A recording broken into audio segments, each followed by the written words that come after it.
Welcome. Welcome to this community where we are setting our hearts and our minds to understanding the message of the kingdom and to pursue the path towards joy. So today we're going to look at a story where Jesus is sharing some secrets about the kingdom. There was a farmer a long time ago that owned a field, and he went out to plant seeds in his field, and he was a generous farmer and ended up planting seeds all over the field. Some of them he planted in a really good soil. Some of the seeds he planted in an area where, interestingly, some weeds had just recently sprouted. Planted some in kind of a rocky area of the field where the soil was pretty thin. And then some, just in case, he planted along the pathway. He was so hopeful for what was to come from his field.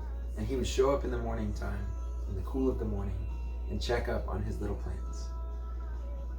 And one of the first days when he went down to check on his plants, this flock of birds flew off into the air. And when he went down and looked at the path, he realized that they had just eaten up all of the seeds that he had planted on the path. And he was like, the nerve. Take all my seeds away from the path, will you? Then he looked over at the part of the field where the soil was thin, and the plants had just sprouted. And the plants themselves were just so excited, filled with joy. They were experiencing sunlight for the first time, feeling that energy. They were seeing the blue sky, and they started putting their roots down into the soil when all of a sudden they hit the rock below. Within a few days, the nutrients and the water was depleted. And in desperation, these plants, they started to try to even put their roots into the rock to try to get some sort of nutrition, some sort of water. They were unsuccessful, though. And the farmer showed up one morning, and sadly, they were all dead. The weeks went by, and the farmer noticed something interesting, that the weeds in that area of the field where they had just sprouted when he planted, he noticed that the weeds were particularly growing well. And the weeds were actually forming this canopy, and they were blocking out the sun, blocking out his plant's ability to get energy. And their roots must have been super efficient, because they were stealing all of the water, and his plants looked wilted, anemic. And when it came time in their life cycle to produce the head of grain, they didn't have the nutritional reserves to even produce any grain. And then part of the field produced really well, and the farmer was happy with that. So before Jesus dives into explaining this to his disciples, he pulls them aside and says, okay guys, I'm going to share with you the secrets of the kingdom. All these other people that just heard this story, they're going to be able to look someday and piece this together and understand this. But let's just talk plainly about a secret about the kingdom. And let's do that by looking at the four soils. So the first soil, Jesus said, and this is super key to understanding this, the ones along the path. He says, when anyone hears the message about the kingdom, the message of the kingdom, that there is an authority other than the kingdom of darkness, and doesn't understand it, the evil one comes and snatches away what was sown in his heart. There's a little seed in his heart. This is the seed sown along the path. Okay, let's read that again. When anyone hears the message about the kingdom, doesn't understand it, doesn't internalize it, the evil one comes and snatches away what was sown in his heart. Poor seed didn't even have a chance to sprout. The second soil. So this is the one where Jesus says, these are the people that receive this message with great joy, but there's no root, and they only last a short while. And when trouble or persecution comes because of the word, he quickly falls away. And I wonder if there could be some correlation here with people who look at this whole thing from a very selfish perspective and say, I don't want to go to hell. I go to heaven, right? I'm going to go to the place of punishment for Satan and his angels. I'm going to just say this prayer. I'm going to get saved. And then the rest of my life, I'm just going to work. I'm going to just try to do the thing. Do as much good as I can, because surely my good will outweigh my bad. I'm not really ready. I really don't understand this kingdom, and I'm not really ready to take this step of giving over the authority of my heart to the authority of the King.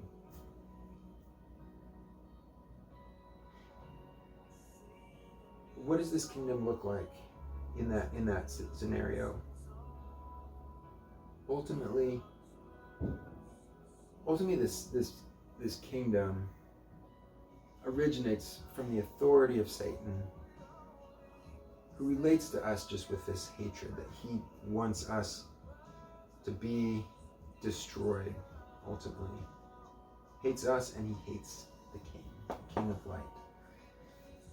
This one is characterized with broken relationships, looking for identity in the relationship rather than an identity rooted in worthiness of the King. Selfishness and blame. Look, from the very beginning, the woman made me do it. No, the snake made me do it. Not taking responsibility for our actions. Pridefulness, thinking that we can do enough good to appease God and think that we can look really, really, really good on the outside. This is characterized with death and disease, unworthiness.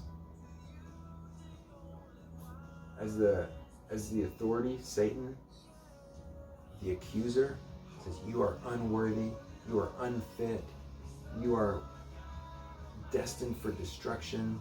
You ought to just live in bondage to this sin that promises so much, and yet it saps joy in the long run. You see this manifested through addictions, and then ultimately the pursuit of religion, which is trying to look really good on the outside, to make the world, to make ourselves think that we're just fine. But the heart on the inside is still a heart of stone. We know that, in order for this transformation to take place, for this rebirth to take place, this heart of stone can be created into a heart of flesh through the power of the Spirit and through the blood of Christ.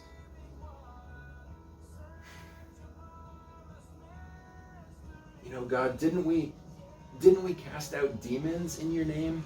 Didn't we go to church every week? Didn't we go across to another country to tell people about how they can be saved? Didn't we do that? God's like, yes. But I never knew you. I never knew you. Your heart was a heart of stone. You didn't come in through the gate, through the way. The third soil, the one with the weeds. Man, I can struggle with this. There are so many weeds, so many things in this life that are working really hard to take our priority off of the kingdom and rather choke out the life that we have and that we've been given. The worries of this, Jesus says, the worries of this life and the deceitfulness of wealth choke it, making it unfruitful. Man, like, prioritizing comfort and security. Yes, let's do church. Let's do the church thing. But man, like, my 401k, look at it growing. Like, that's going to make me secure in retirement. Wow.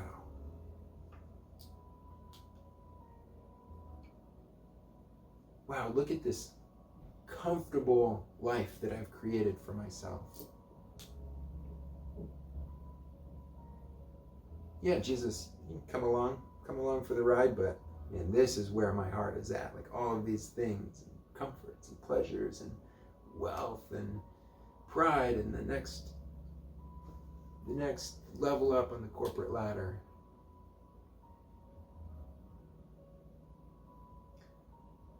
It just doesn't produce fruit. The heart is not there.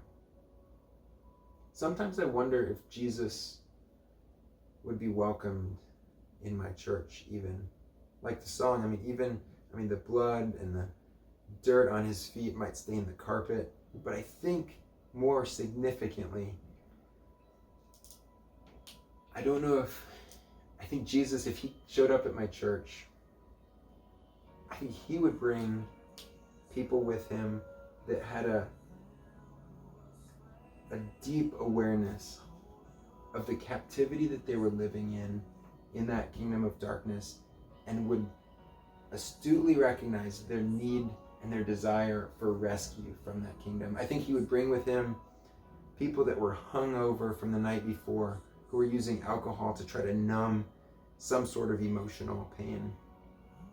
I think he would bring with him like a group of prostitutes that were so relationally broken in their lives, in such desperation of healing and rescue, that they would just look to Jesus for hope.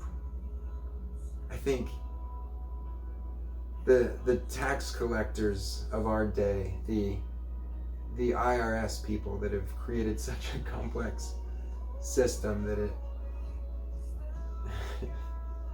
it's just so broken.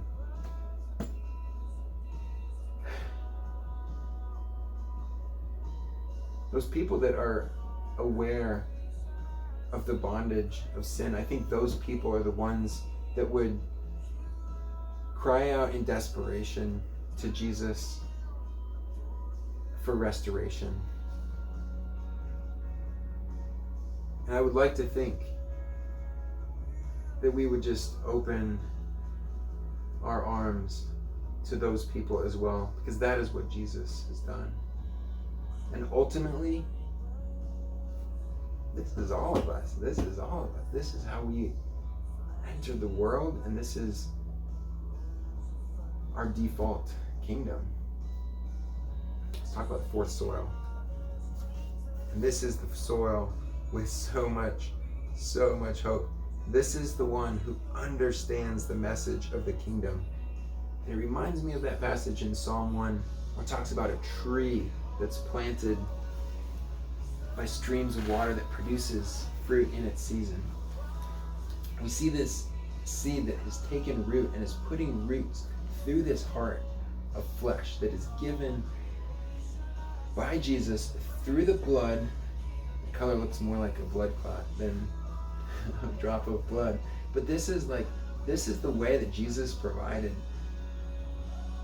And when Jesus looks at those of us in his kingdom that have accepted that offer of sonship and becoming a daughter, God says, when I see you, Dan, like, I see the righteousness of Jesus. I see a robe that is so clean. It is washed.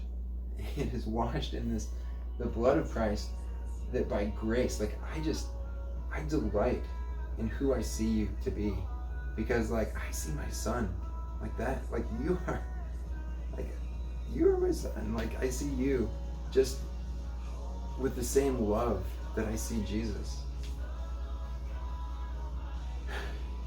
And in this kingdom, we see some characteristics, just like this grain that was produced in this good soil. We see this healing from the shame that Satan was keeping in bondage from, welcomed as a son and as a daughter, freedom from the bondage of sin. Jesus is like, that's not the way. That's not the best thing for you, my son. Like bring it to me. Let's walk through this together. I want to rescue you from it. Like, you are made worthy. Like I mentioned, just like being cleansed, like washed, so clean, such that God delights. Like, lift up your eyes. Like, let's do this. I want to nurture you to a life that is full of joy, and also one where we walk together on this journey, delighted in by the King. Yeah, just the pursuit of joy. I've come that you may have joy, that your joy may be complete, cleansed. And then I can just see Jesus being like, just wait, like, wait for full restoration. When this whole kingdom is done away with, and there is justice and eternity. We're going to spend all of eternity together. And also, as we start to grow with the nutrition and with the life that comes within this kingdom, as we start to produce, all of a sudden, I think fruit will start to show.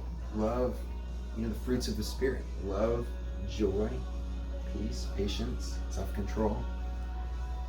And this will be evident to the world outside, out of just simply what is being produced out of relationship with the King, rather than through a religious self-help, self-effort. This summer's been crazy for me, but this past weekend I went to a conference that I thought was really good, and one of the sessions was on joy. So maybe just for this next week or two, let's focus on nurturing a spirit of joy that comes from just knowing that we are a son and a daughter of the King. And something to consider, maybe before bed each night, consider just asking yourself a few questions. Number one, what's one thing you enjoyed about today? What brought you joy? Number two, what's one thing that you are grateful for in another person? And then thirdly, what's one thing you're grateful for about your King? And I think just with time, as we cultivate a spirit of joy and patience and self-control and virtue, looking forward to just being that tree rooted by that stream of water, producing fruit, and submitting our hearts to the King, and allow Him to transfer this heart of stone into a heart of flesh. I think we're going to see some really, really great stuff happen. So let's go play.